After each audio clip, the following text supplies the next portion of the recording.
माँ सरस्वती में, अपने सनातन संस्कृति में विश्वास रखते हैं, पवित्र आस्था की डुबकी उसमें लगाई। और हम कई देशों को देखते हैं, पाकिस्तान हो, अमेरिका हो, इनकी आबादी के कई गुना ज्यादा उसमें हमारे सनातनी पवित्र आस्था की डुबकी लगाकर पुण्य लाभ कमाने का काम किया है। और जिसमें 3.5 लाख करोड़ का यहाँ पर हमारा जो ग्रोथ हुई है, उस सब के लिए मैं उत्तर प्रदेश के सम्मानित जनता को, देश की जनता को मैं बधाई और शुभकामनाएं देता हूँ कि अपनी संस्कृति के प्रति, अपनी विचारधारा के प्रति, अपनी आस्था के प्रति जो जागरूक हो रहे हैं, मोदी और योगी जी की सरकार में जो विश्वास, भारतीय जनता पार्टी की सरकार में विश्वास जागते हुए इस उत्तर प्रदेश को बड़े सम्मान की दृष्टि से आज देखा जा रहा है। और उत्तर प्रदेश $1 ट्रिलियन इकोनॉमी की तरफ बढ़ रहा है। उत्तर प्रदेश के माननीय मुख्यमंत्री जी ने संकल्प लिया है कि जो $5 ट्रिलियन इकोनॉमी का भारतवर्ष हमारा बनेगा, विकसित राष्ट्र बनाने के लिए, उसमें $1 ट्रिलियन इकोनॉमी का जिम्मेदारी हमारी उत्तर प्रदेश सरकार ने संभाली है। और इसकी तरफ हम आगे निरंतर बढ़ रहे हैं। इस बार बड़े परिवर्तन हम देखने को मिल रहे हैं। अपने क्षेत्र की यदि बात करते हैं, 17 के पहले यदि जाते हैं तो मार्गों की स्थिति ऐसी थी, यहाँ से बाहर निकलेंगे, इस मार्ग को हमने 4 लेन बनवाने का काम किया, जो रोड के ठीक कुमराला चौकी तक, कुमराला चौकी से तिगरी होते हुए और नेशनल हाईवे तक इसका चौड़ीकरण कराने का काम हमने कर दिया। गंगा मेला तिगरी को सरकारी घोषित कराने का काम किया। माननीय मुख्यमंत्री जी से मांग की, उन्होंने हमारे निवेदन को स्वीकार किया और इस मेले को सरकारी घोषित कर दिया। आप गजरौला से मुंडा मुकारी की तरफ जाएंगे, वो मार्ग का चौड़ीकरण हम लोगों ने कराया। मैंने माननीय लोक निर्माण मंत्री जी से, माननीय उप मुख्यमंत्री केशव मौर्य जी से आग्रह किया, उन्होंने उसको स्वीकृत किया। धनौरा की तरफ बढ़ेंगे तो धनौरा से शेरपुर रोड का चौड़ीकरण, धनौरा से पपसरा बंगर रोड का चौड़ीकरण, झुनपुरा चांद्रा फार्म के बीच में बहा नदी पर पुल का निर्माण, जो प्राचीन एक मांग थी, बहुत समय से एक प्राचीन समय से मांग आ रही थी और पुल नहीं बन पा रहा था, बहुत सारी बाधाएं थी शीशो वाली और चकनवाला के बीच में। आज एक सुंदर पुल बनकर वहां पर तैयार हो गया। और वहां के जो किसान है हमारे, वहां के जो निवासी हैं, 2 दर्जन से अधिक गांव निवास करते, गांव रहते हैं, 2 दर्जन गांव हैं। गजरौला आने में जिनको पूरा धनौरा क्रॉस करके आना पड़ता था, 1 घंटे से ज्यादा का समय लगता था, 1.5 घंटे का, आज 15 मिनट में गजरौला आ जाते हैं। ये आसानी, सुलभता हुई है। पीपली में हमने 132 का बिजली घर बनवा कर तैयार कर दिया है। डिंगरा का बिजली घर जो पुरानी समस्या थी, उसको हमने चालू करा दिया है, उसको पूरा कराया, फिर उसको चालू करा दिया। हमने बांध बनवाया, बांध के लिए जो शेष बिजनौर सीमा में भाग पड़ रहा है, उसके लिए धन की स्वीकृति हो गई है। और इसको भी हम इस वित्तीय वर्ष में जो 25-26 का, उस बांध को भी हम पूरा करा लेंगे। इसके साथ ही कृषि विज्ञान केंद्र की स्थापना, बीज भंडार केंद्र की स्थापना, शिक्षा के अंदर, चिकित्सा के अंदर बहुत सारे परिवर्तन, पत्थरकुटी में पर्यटन विभाग द्वारा विकास का कार्य किया जा रहा है। धनौरा के रामलीला ग्राउंड के लिए अभी वित्तीय स्वीकृति 1-2 दिन में होने वाली है। वहां पर भी रामलीला ग्राउंड जो माफियाओं की चपेट में आ गया था, जो कब्जा कर रहे थे, उस सबको हमने, बहुत सारे लोगों का विरोध भी झेला है। मैंने कह दिया कि मैं जनता के लिए अपने जो सामाजिक कार्य हैं, जो धार्मिक कार्य हैं, यदि हमें किसी भी व्यक्ति का विरोध झेलना पड़े, हम झेलने के लिए तैयार हैं, सही काम करेंगे। और उस धरोहर को, रामलीला की धरोहर को, जो रामलीला नगर के निवासियों की धरोहर है, वहां के आसपास के क्षेत्र के निवासियों की धरोहर है, 200 वर्षों से रामलीला होती आ रही है, उस भूमि को संरक्षित करने का हमने संकल्प लिया है। कोई व्यक्ति कितना भी विरोध करा ले, हम बैक नहीं मारेंगे और उसमें उस अधिकार को प्राप्त करके रहेंगे और उस भूमि को सुरक्षित, संरक्षित करके रहेंगे, ये हमने संकल्प लिया है। उसी तरह से अपने गजरौला के अंदर भी अनेकों मामला, आज जो प्रेस कॉन्फ्रेंस है, देखिए आज हमारी सरकार को जो 8 वर्ष, उत्तर प्रदेश सरकार को सेवा, सुरक्षा और सुशासन के 8 वर्ष पूरे हुए हैं, उसके उपलक्ष्य में प्रेस वार्ता यहाँ पर हुई है। प्रत्येक विधानसभा में कार्यक्रम आयोजित हो रहे हैं। 8 वर्ष की उपलब्धियाँ और केंद्र सरकार के 10 वर्ष, तो देश के प्रधानमंत्री आदरणीय नरेंद्र मोदी जी के नेतृत्व में सबका साथ, सबका विकास, सबका विश्वास और सबके प्रयास के द्वारा अंत्योदय तक पहुंचने का काम किया गया है।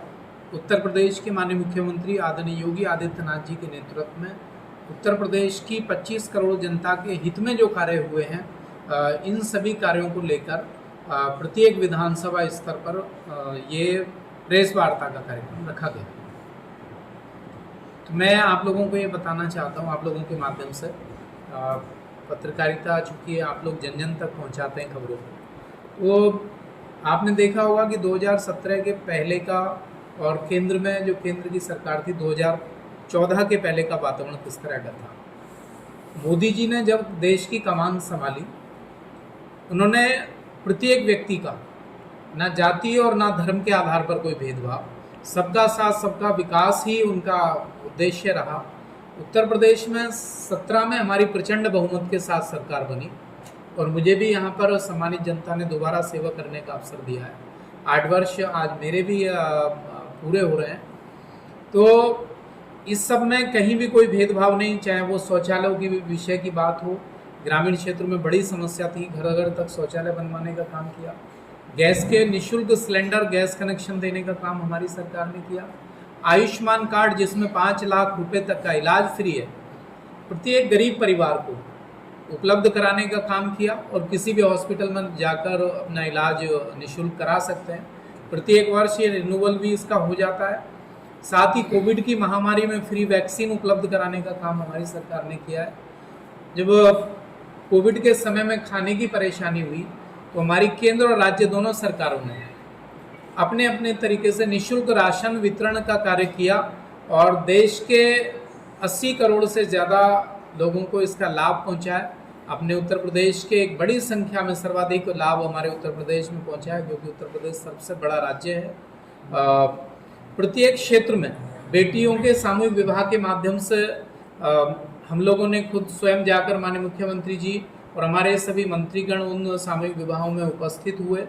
पेंशन को बढ़ाने का काम किया हमारी सरकार ने। किसानों के लिए किसान सम्मान निधि की व्यवस्था की और निरंतर उनके अकाउंट में ट्रांसफर किया जा रहा है किसान सम्मान निधि को।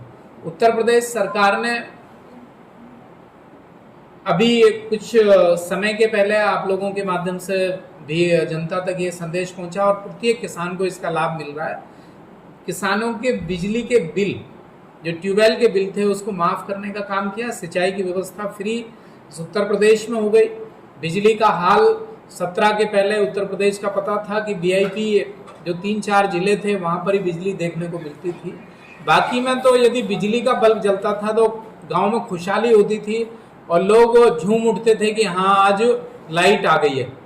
आज हम देखते हैं कि ग्रामीण क्षेत्र में लगातार 18, 20, 22 और शहरी क्षेत्र में 24 घंटे लगातार लाइट मिल रही है। तो इसके आधार पर हम कह सकते हैं कि कोई भी कहीं भी भेदभाव नहीं। बेटियों के पढ़ाई लिखाई की व्यवस्था हो, सुकन्या समृद्धि योजना के माध्यम से विषय हो, सुमंगला योजना हो, बेटी बचाओ बेटी पढ़ाओ का विषय हो, कहीं भी किसी भी वर्ग को, अनुसूचित वर्ग का विषय हो, पिछड़े वर्ग का विषय हो, महिलाओं के कल्याण की बात हो, व्यापारियों की सुरक्षा की बात हो, और सबसे बड़ा जो संकट था उत्तर प्रदेश के लिए, यहाँ पर ये माफियाओं के लिए, गुंडों के लिए प्रसिद्ध हो गया था। पूर्व की सरकारों ने एक ऐसा वातावरण बना दिया था कि उत्तर प्रदेश में उद्योग लगाने के लिए भी लोग डरते थे। यहाँ पर बेटियां सुरक्षित नहीं थी, एक भय का वातावरण था, एफआईआर दर्ज नहीं होती थी। पिछले समय में हमने देखा है कि 17 के पहले जो चोर डकैत लुटेरे थे वो पशुओं को घर के आगे गाड़ियां लगाकर उनको भर लिया करते थे और मालिक के रोकने पर गोली मार दी जाती थी, एफआईआर नहीं होती थी। लेकिन आज एक अच्छा वातावरण पूरे उत्तर प्रदेश में बना है, सुशासन का राज स्थापित हुआ है, भयमुक्त वातावरण बना है। जो चोर डकैत गुंडे माफिया थे वो जेलों के अंदर पहुंचे हैं और सरकार लगातार इन सबके विरोध में अपना इनके विरुद्ध कार्रवाइयाँ कर रही है और एक अच्छा वातावरण उत्तर प्रदेश में बना है। हमने भगवान श्री राम का भव्य मंदिर का निर्माण होते हुए, प्राण प्रतिष्ठा होते हुए देखा है, काशी को संवरते हुए देखा है, मथुरा संवर रही है, संभल संवर रहा है और जितने भी हमारी धरोहर थी, प्राचीन धरोहर थी, उस सब में बड़े परिवर्तन इस प्रदेश के अंदर देखने को मिल रहे हैं। तो ये हमारी संस्कृति, हमारी धरोहर, हमारी विचारधारा, ये सब वापस आ रही है। इसके लिए मैं उत्तर प्रदेश के माननीय मुख्यमंत्री जी और अपने देश के माननीय प्रधानमंत्री जी को बहुत बधाई देता हूँ कि आज चारों तरफ देखते हैं अच्छे रोड देखने को मिल रहे हैं। दिल्ली जाते थे तो गजरौला से लेकर दिल्ली 6 घंटे में पहुँचते थे, आज 1.5 घंटे में दिल्ली पहुँच जाते हैं। एयरपोर्ट्स की बात करेंगे तो उत्तर प्रदेश के अंदर एक बड़ी संख्या में एयरपोर्ट बने, अपना मुंडा पांडे भी एयरपोर्ट बना है, यहाँ पर उड़ान चालू की गई और उसको और विस्तारीकरण करने की योजना हमारी सरकार की है। इंटरनेशनल एयरपोर्ट नोएडा के अंदर, यहाँ पर उद्योग लगाए जा रहे हैं, उद्योगों के लिए लगाने के लिए बाहर से लोग, विदेशों से लोग आ रहे हैं और 15 लाख करोड़ के जो उद्योग लगाने की प्रक्रिया थी वो जमीनी स्तर पर उतर चुके हैं और उन पर काम चल रहा है। तो इस तरह से हम कह सकते हैं कि एक अच्छा वातावरण चारों तरफ बना है। प्रत्येक अपने रेलवे स्टेशन को संवारा जा रहा है, अच्छे मार्गों का निर्माण हुआ है, रोडवेज बसेस की बड़ी अच्छी व्यवस्था की गई है और अभी हमारे लिए तो बड़े गर्व और सौभाग्य की बात है, प्रत्येक उत्तर प्रदेश के निवासी के लिए सौभाग्य की बात है और गर्व का विषय है कि महाकुंभ का आयोजन जो आप लोगों ने, हम सब ने देखा है, जिसमें 66 करोड़ के अधिक श्रद्धालु जो गंगा यमुना सरस्वती में अपने सनातन संस्कृति में विश्वास